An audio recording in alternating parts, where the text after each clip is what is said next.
Nah, total kebutuhan formasi tahun 2022 itu sejumlah 970.410. Ini termasuk juga guru agama. Assalamualaikum warahmatullahi wabarakatuh. Kembali lagi di channel Teguh Story. Apa kabar teman-teman semuanya? Yang jelas dalam keadaan sehat, tetap semangat dan optimis dalam meraih prestasi.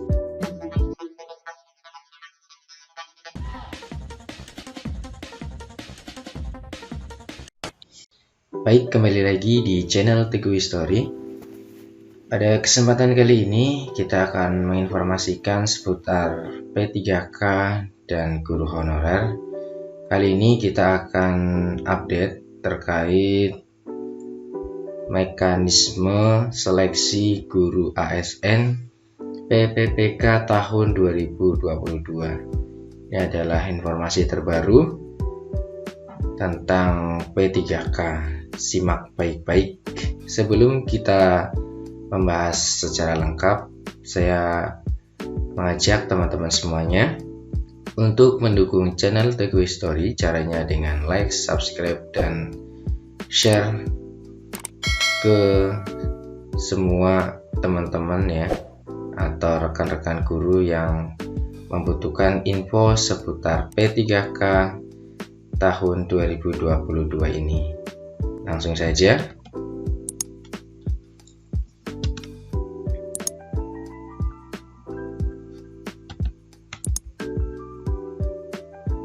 Hasil seleksi guru ASN PPPK tahun 2021.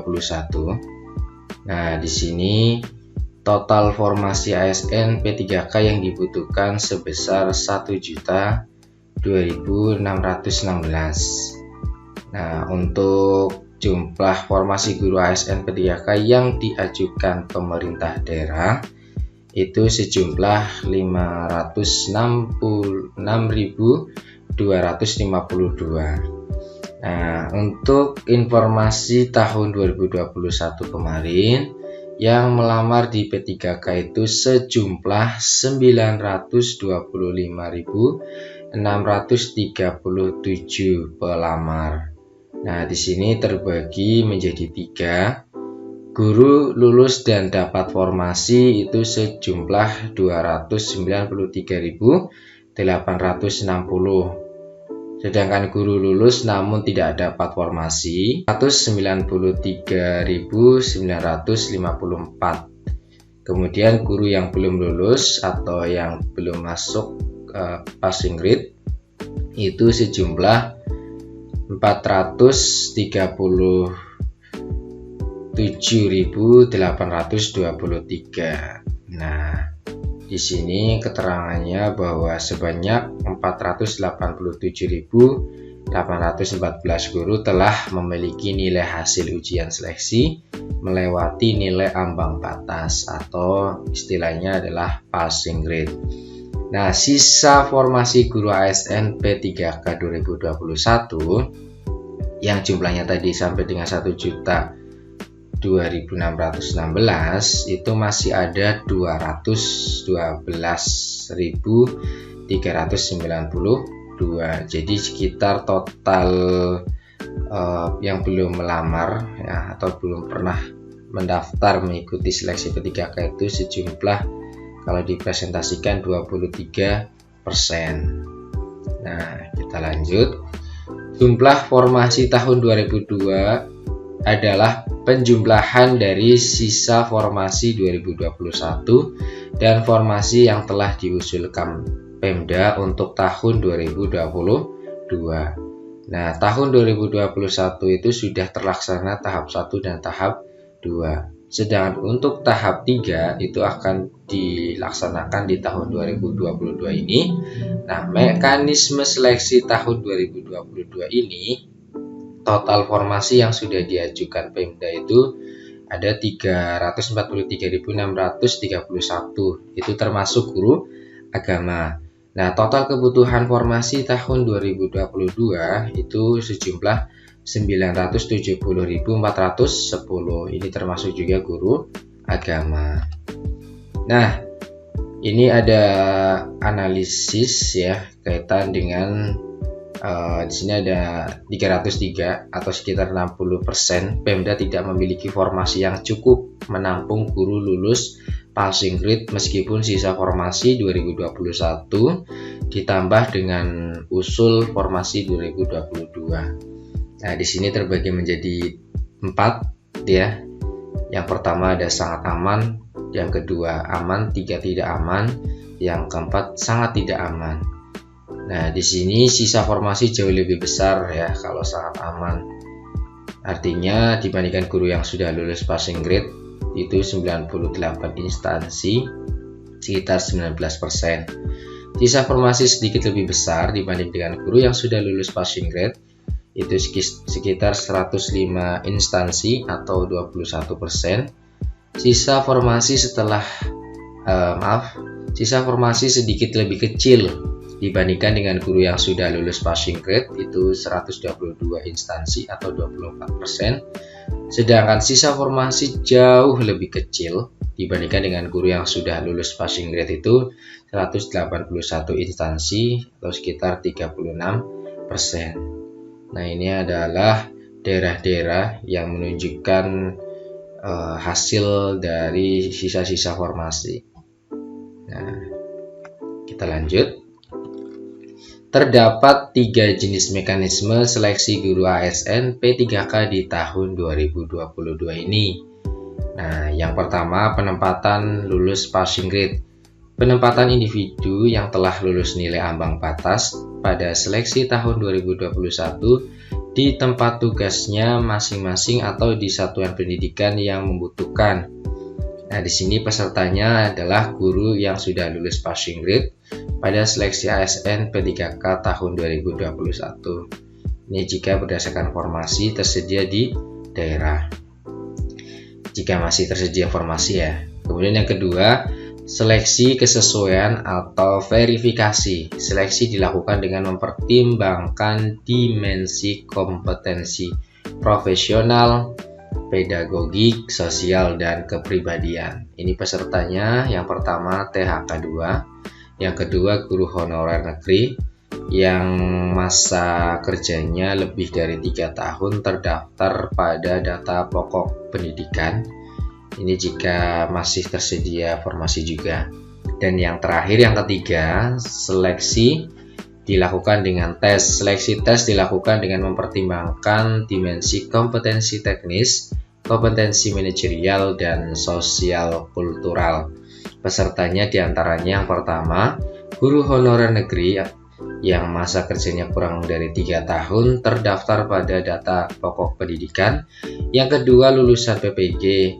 Ketiga, guru honorer swasta yang terdaftar pada data pokok pendidikan. Ini adalah 3 jenis mekanisme seleksi guru ASN P3K di tahun 2022 ini. Nah, berikutnya untuk yang pertama, mekanisme penempatan guru lulus passing grade tahun 2021. Yang pertama, 193.000 guru yang telah lulus atau telah memenuhi nilai ambang batas pada seleksi P3K guru tahun 2021 ditempatkan di satuan pendidikan berdasarkan kebutuhan dan kuota yang tersedia di daerah tanpa mengikuti ujian kembali. Nah, ini poinnya ya. Yang kedua, individu ditempatkan di tempat tugas masing-masing sepanjang kebutuhan tersedia. Apabila tidak dapat kebutuhan di tempat tugasnya, maka akan ditempatkan pada satuan pendidikan yang membutuhkan. Yang ketiga, prioritas penempatan dilakukan berdasarkan urutan kategori pelamar. Di antaranya ada THK 2, honorer negeri lulusan PPG, kemudian ada honorer swasta.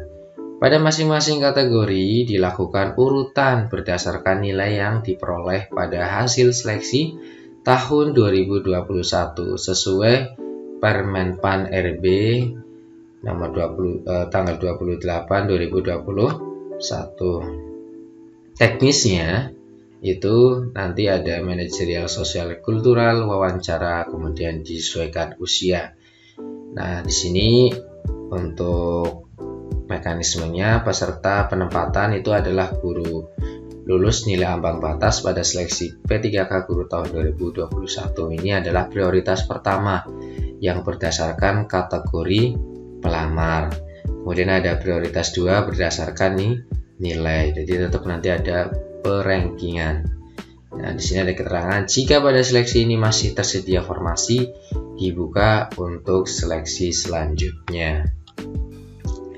Yang kedua, mekanisme seleksi kesesuaian atau verifikasi pada pelamar THK 2 dan guru honorer sekolah negeri minimal 3 tahun bekerja dan terdaftar di Dapodik. Yang pertama, seleksi kesesuaian atau verifikasi dilaksanakan apabila masih tersedia kuota formasi P3K guru setelah penempatan bagi guru yang lulus passing grade. Yang kedua, pada seleksi ini dilakukan dengan menilai kesesuaian 4 dimensi. Kualifikasi akademik dan atau sertifikat pendidik, mempertimbangkan linearitas antara bidang tugas dan atau mata pelajaran dengan kualifikasi akademik sarjana S1, diploma 4D4, sertifikat pendidik. Kemudian kompetensi teknisnya ada profesional, pedagogik, sosial, kepribadian. Kinerja yang dilihat adalah orientasi pelayanan, komitmen, inisiatif kerja, kemudian kerjasama. Pemeriksaan latar belakang diantaranya ada perundangan, kekerasan seksual, penyalahgunaan narkotika, psikotropika, dan zat adiktif lainnya atau nafsa, dan intoleransi. Seleksi wawancara mempertimbangkan integritas dan moralitas. Ini adalah kategori pelamar seleksi kesesuaian atau verifikasi, yaitu ada THK 2, kemudian yang kedua guru honorer di sekolah negeri yang terdaftar di data pokok pendidik lebih dari 3 tahun.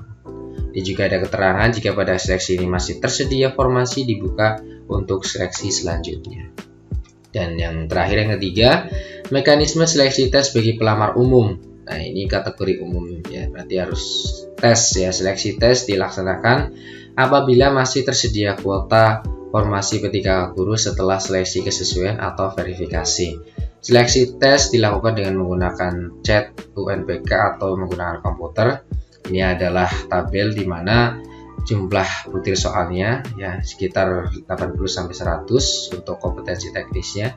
Manajerialnya ada 30, sosial guru ada 20, pertanyaan wawancara ada 10. Nah, ini adalah jumlah waktunya 2 jam untuk kompetensi teknis, 25 menit untuk material, sosial kultur 15 menit, pertanyaan wawancara 10 menit. Nah, ini bobotnya 60% sama 40%. Pelamar seleksi tes itu diantaranya guru honorer di sekolah negeri yang terdaftar di data pokok pendidik kurang dari 3 tahun, lulusan program pendidikan guru yang terdaftar pada database kelulusan program pendidikan guru di Kementerian Pendidikan, Kebudayaan, Riset, dan Teknologi, kemudian guru honorer di sekolah swasta terdaftar di data pokok pendidikan. Nah, bagi para guru itu dapat menggunakan layanan bantuan untuk mendapatkan informasi yang lebih detail. Silakan ya rekan-rekan guru bisa menggunakan layanan helpdesk. Di antaranya ini jam operasional dari jam 7 sampai jam 8. Nah, untuk Telegramnya ini portal bantuan kontak ya ini ya. Demikian informasi yang bisa di-share untuk teman-teman semuanya. Ini adalah info yang sangat terbaru dan akurat. Ya, semoga menjadi bahan referensi teman-teman. Tetap semangat, tetap optimis, dan insya Allah semuanya akan diangkat menjadi guru P3K dan masuk menjadi pegawai ASN. See you next time. Assalamualaikum warahmatullahi wabarakatuh.